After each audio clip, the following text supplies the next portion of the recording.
Après Garderie sanglante, après le monstre de la Vézère, découvrez la suite de cette incroyable aventure dans La révolte des hommes-fourmis, un feuilleton Radio-Cob.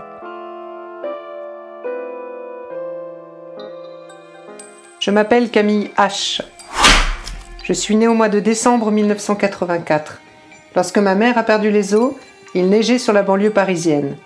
Mon père a sorti la CX Break, a chargé maman sur le siège passager, puis s'est rendu à la maternité, sans un mot et dans un calme absolu. L'accouchement a duré une vingtaine de minutes, sans péridurale. Tous les signes d'une existence morne et rangée étaient visibles dès ma naissance. Mes premiers vrais souvenirs remontent à des vacances au bord de la mer. Rien de précis, hein. Il me semble que j'ai failli me noyer et je l'ai caché à mes parents. Moi, je sais pas pourquoi. Scolarité à Gennevilliers, jusqu'au bac. Ensuite, j'ai travaillé comme secrétaire dans un service inepte du conseil départemental des Hauts-de-Seine. J'y ai rencontré Cédric H.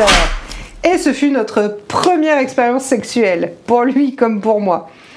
Mais je ne le trouvais ni beau, ni excitant, ni attachant, rien de tout ça, mais il avait eu le bon goût de me draguer avec patience. Alors ça a suffi. Nous avons travaillé ainsi pendant plusieurs années. Cédric voulait un enfant. Enfin, la mère de Cédric voulait qu'il ait un enfant. Et moi, je feignais de partager leurs souhaits. En vérité, j'ai jamais cessé de prendre la pilule. Ils l'ont jamais su. J'ai toujours su et aimé mentir. Ils ont tous deux fini par se résigner. La vie de notre couple était de toute façon chiante au possible. Si ennuyeuse qu'elle avait même réussi à endormir tout désir d'adultère. Notre seul plaisir, c'était les vacances d'été. Chaque année au mois d'août, nous sommes partis 1 ou 2 semaines découvrir un autre horizon. Cracovie, l'Irlande, la Costa Brava, la Corse à plusieurs reprises. Avec le temps, nous avons aiguisé notre esprit aventurier. Et c'est ainsi que nous avons osé prendre la direction de la Corrèze, et plus particulièrement de Tréignac-sur-Vézère, un village calme et joyeusement austère. Ce fut un point de bascule de notre vie à tous les deux.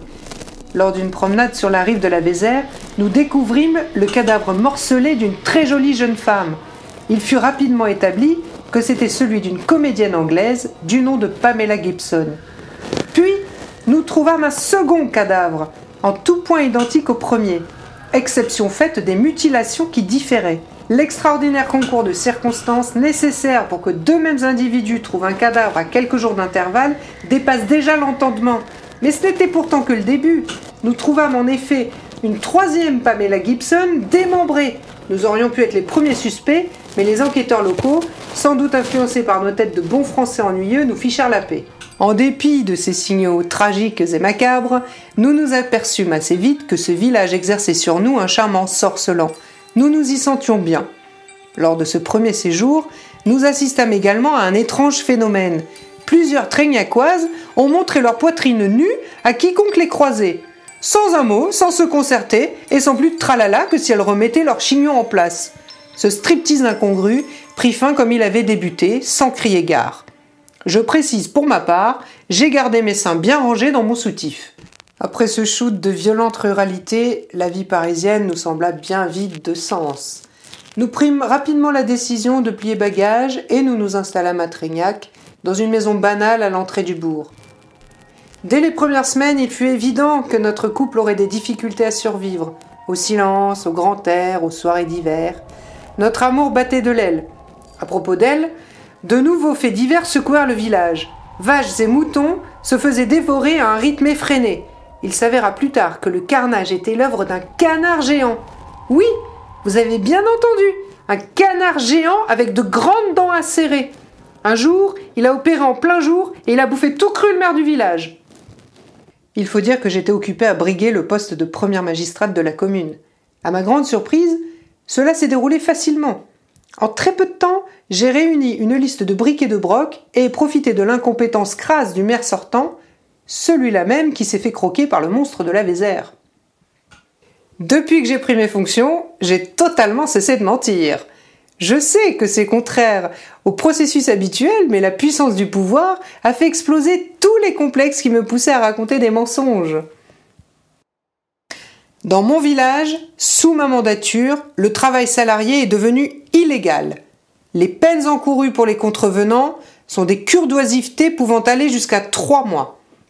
Les bâtiments et les rues portant des noms de célébrités locales ou internationales ont été débaptisés. Pour exemple, l'avenue du Général de Gaulle se nomme à présent l'avenue du Caramel. J'ai également entamé le démantèlement de la caserne de la gendarmerie nationale et à ce propos, je déplore la disparition soudaine du commandant de gendarmerie. Je me demande bien où il est allé se fourrer celui-là. Pour l'instant, je suis en contact avec son adjointe, Joëlle Folliot, une jeune femme portée sur le bien-être et la bonne alimentation. Mais je ne sais pas quoi en foutre. Et pour cause, la disparition progressive de la valeur argent va quasiment éradiquer la délinquance. Il restera à régler la question des crimes de cul, mais là aussi, nous trouverons des solutions. L'avenir ne me fait plus peur. Le seul point noir du tableau est un point lumineux, ou plutôt plusieurs petits points lumineux qui vadrouillent dans la nuit depuis au moins 8 jours. C'est carrément flippant. Mais moi, Camille H, suis déterminée à parlementer avec les aliens. Si aliens il y a. Camille H délire-t-elle en imaginant une invasion extraterrestre ? Mais que deviennent donc les autres héros de cette sordide histoire ? Ce feuilleton reviendra-t-il à une forme plus radiophonique ? Vous le saurez en suivant le prochain épisode de La Révolte des Hommes Fourmis, un feuilleton Radiocob.